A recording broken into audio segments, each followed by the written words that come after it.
A 10 in Magicka, a 1 in all magic skills, and a massive ego. This is what makes up this loser, the worst mage in Tamriel. Right now, though, he's in the back of a cart with a bunch of other passengers headed on their way to Helgen, trying desperately to convince them that this was all part of his wizardly plan. Now, you guys don't understand that the four guys in a carriage is like 9th level magic. Too late now, though. Now we gotta step off the carriage and answer the question of every playthrough. Who are you? Surprisingly, Hadvar did not recognize the wizened face of Zad Badger the Wise, preeminent mage, strong, invincible, and coming to a bingo hall near you.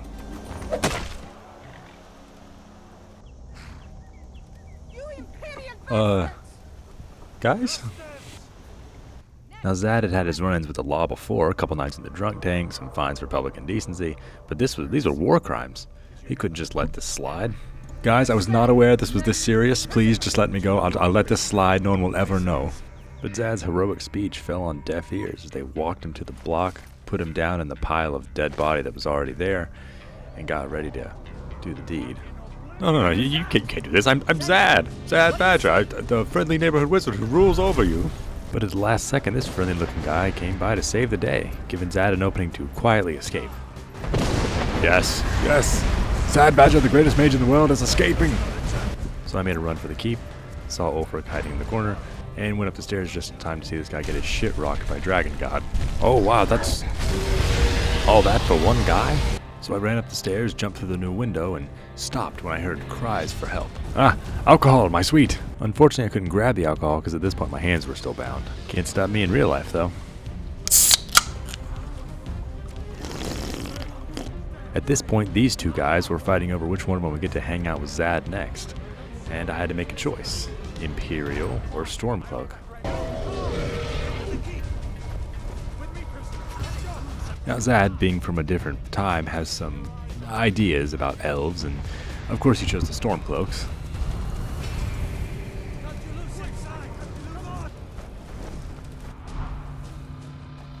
Finally safe inside the keep, Zad began to relax. Ralof cut my bindings and gifted me some hand-me-down gear from his dead friend. May as well take Gunjar's gear. He won't be needing it anymore. I mean, is it really your gear to give? Really, I just don't really feel right about it. Zad, with a practiced hand, instantly stripped the corpse and put its gear on. Now, no self-respecting wizard would use a weapon like an axe that's part of the run, but we can use the clothes like the boots and the tunic. It was at this point I got a chance to check my magic. I had the spells Conjure Familiar, Dragon Skin, Flames, and Healing, the last two of which I favorited for easier use. I also got to look at my skills, which were abysmal, to say the least. Worst of all, though, was the 10 in Magicka, where I'll be really conscious about how I spend my points in battle. Ralof, you officially ride with the greatest wizard who ever lived. It was at this point that some Imperial soldiers had rounded the corner, and my new grandson and I, Ralof, were going to have to jump them. Steady yourself, Ralof. Ha! Shit.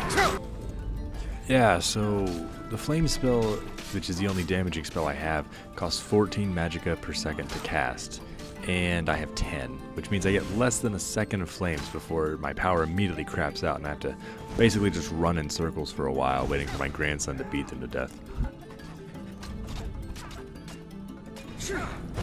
Ha ha ha! Yes, that was totally me. Did everyone see that? As Zad finally laid his enemies to rest, I got a chance to look at my skills. And, Yeah,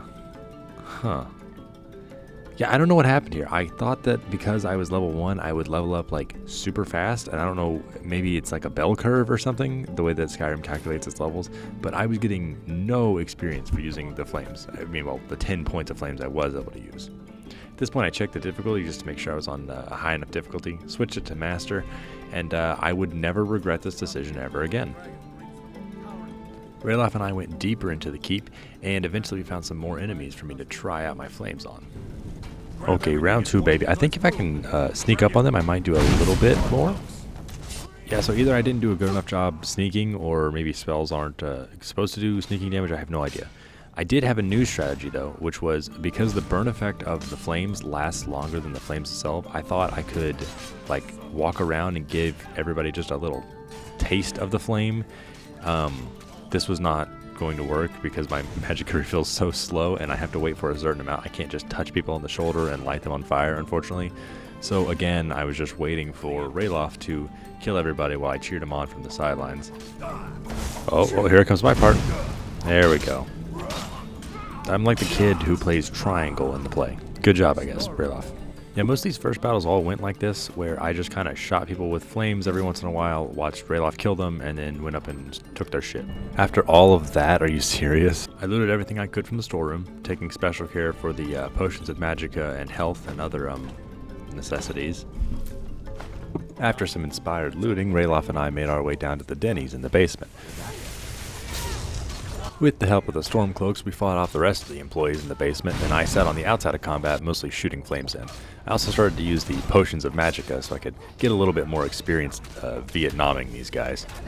Yeah, get his ass. In the same vein, I took advantage of these guys' deaths and gained what is possibly the most important early game item. Okay, here we are.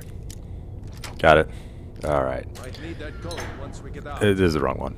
Shit. Alright, click, clack. Daddy's back. There we go.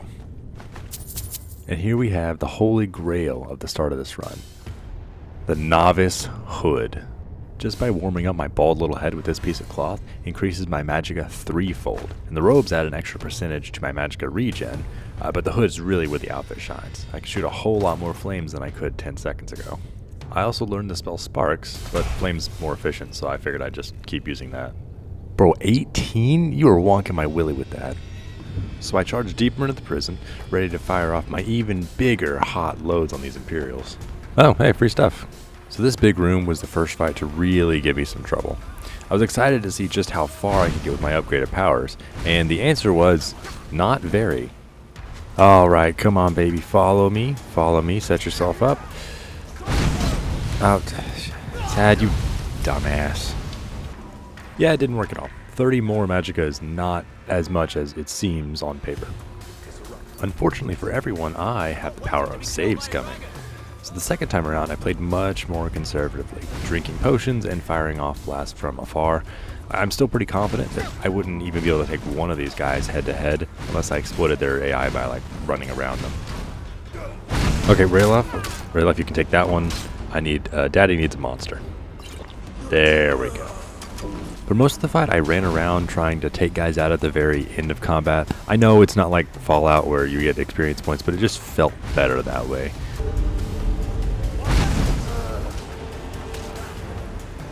Once the fight was over, I took a second to check on my skills. Oh, I'm sure all those dead guys and their families will be so glad to know that their immolation meant nothing. This was going to be a lot more work than I thought. Originally I thought that the small amount of magic I was producing was the culprit, but no, it just turns out that I suck. I went and killed a bunch of spiders. That didn't really do anything either. You know, can't help but notice I did not get the level up and the guys chanting and stuff. Like, of course, being a bad mage is part of the challenge and stuff. I was so surprised that it was going much more slowly than I thought. Wait, why did I just quick save? Gonna have myself a little drinky poo. It's just a bear. I can outsmart a bear. Bro, he shrugged that shit off. He did not care. Oh, I'm too smart for him. I'm too smart for him. What are you gonna do, baby? Look at him. Look, he's flummoxed. Oh. Can't beat the Zad style. Yeah, I'd be pissed off too if I were that stupid. Almost got him. Oh, rest in piss, bozo. You just got ganked by Zad the Chad. With victory in my bony, grubby fingers, I ran out the rest of the way with Rayloff. I'm sure she'd help you out. Oh, you're leaving? Cool. Guess I'll just go fuck myself. Having made it through the prologue, now the real game can begin. Zad is lost. Rayloff left my octogenarian ass in the woods alone, and now I'm running around like a maniac picking flowers. This guy probably has something worthwhile to steal.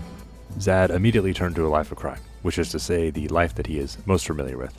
So he stole something from this poor fisherman, got rid of the evidence, and continued on his way down the road, picking flowers the whole way. I then arrived in Riverwood, of which I will make no jokes about because there aren't any. Hey, you look strong and employable as fodder. It was at this point that I met Faendal, who seemed to be having some trouble with a love triangle between himself, Sven, and Camilla Valerius, the local merchant's sister or daughter, I don't remember. Anyway, Zad agrees to help him because his expert wizard, or maybe homeless person senses, tell him that he could gain something from this.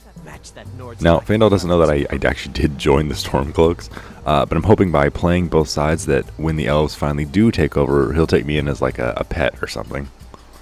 So I took the letter over, fulfilled my nightly quest of lying on behalf of a homie, and went to collect my new grandson. Okay, Faendal, I seduced you a girl. You want to leave her forever and come with me on an adventure? Some gold I've saved up. Lead the way. Excellent. Well, over the bridge, through the woods, and over the subsequent hill that isn't usually mentioned, I finally made it to... No time for exploring Whiterun. I've got to tell the Jarl that Dragon's Reach is within Dragon's Reach. Look at this maniac. So I stumble my way through the doors and am immediately confronted by the Jarl's guard. Whoa there, lady, don't make me die fighting you. My blood stains, you know. Pretty soon, though, the Jarl called off his guard and let me through. I told him about the dragon attack and Helgen and the alcohol, and then I kind of zoned out for a while, standing there in a stupor until he got to this part. Oh shit, money? Hell yeah. And then he offered me a job. Suitable for someone of your particular talents? Oh, you mean talents like a grand wizard? Yeah, I think so, baby. So Jarl Balgruuf sends me over to the best voice acted character in this game, Farengar. But Farengar acted like he had no idea what I was talking about. Luckily, the Chad Balgruuf was on his way. Farengar, I think I found someone who can help you with your dragon project. Go ahead and fill him in with... That's right, Farengar, you asshole. Anyway, Farengar offered me a job to find a tablet in Bleak Falls Barrow. I, of course, accepted because these people had money and I wanted it. Okay, can I buy spells from you? I had you figured for me. Yes, you did. Yes, you did. Zad was ecstatic about being recognized by a mage, even by a man who scorned him literally 5 seconds ago. I searched through Farengar's shop and decided to use the gold the Jarl gifted me to buy Conjure Familiar and Oak Flesh, the Familiar to act as a tank and the Oak Flesh to protect my elderly, shitty body. But when I went to learn them... Oh, damn it. How much should I pay for this? 148 gold. I paid 148 gold for a book I couldn't even use. I guess I'll try and sell it back to him for $16. 10% of what I just bought it for. I could hear Farengar laughing at me. Oh, that's it, motherfucker. You just made my shit list. Okay, so maybe I wasted the money, but that didn't mean that I didn't have the spell to cast. Oh, good, 105, cool. Maybe I can get a couple of guys together and we can summon a wolf one day, huh? Alright, Conjure Familiar was a bust, but I did get Oak Flesh. Ugh, Zad, you loser. So, Conjure Familiar and Oak Flesh were literally 3 times the magic capacity that I had, and it made them both completely useless. Zad checked to see if anyone was watching, and then ran out of Dragon's Reach with tears in his eyes. So after that generational failure, Zad slinked off to do what he always did when he was sad. And with that, I arrived at my ancestral home, anywhere where they sell alcohol. I need to sit down for a minute. I can't sit. Why? Wait, why can't I sit? Zad is physically incapable of sitting down without an alcoholic beverage in his hand. So I went to the bar and asked for what's known in the area as a Zad special. Yeah, can I get like anything in a bottle with a cork? Yeah, so this challenge wasn't going great so far. The only reason I'm even alive is because it's early game and these enemies were level 1 just like me. And it seemed like no matter how many of them I killed, I was still stuck at destruction level 1. I also just wasted a ton of money on spells that I can't even use. Next episode's gonna have to go a lot different if Zad's gonna make it any more years into his life. Well, that's the way the urinal cake crumbles, I guess. See you next time. Do you ever wonder what people think about when they need to end a video? Because I do. I am right now, actually. Because I got no idea what to put here. But I guess if you made it this far, that means it was all worth it. So, thanks.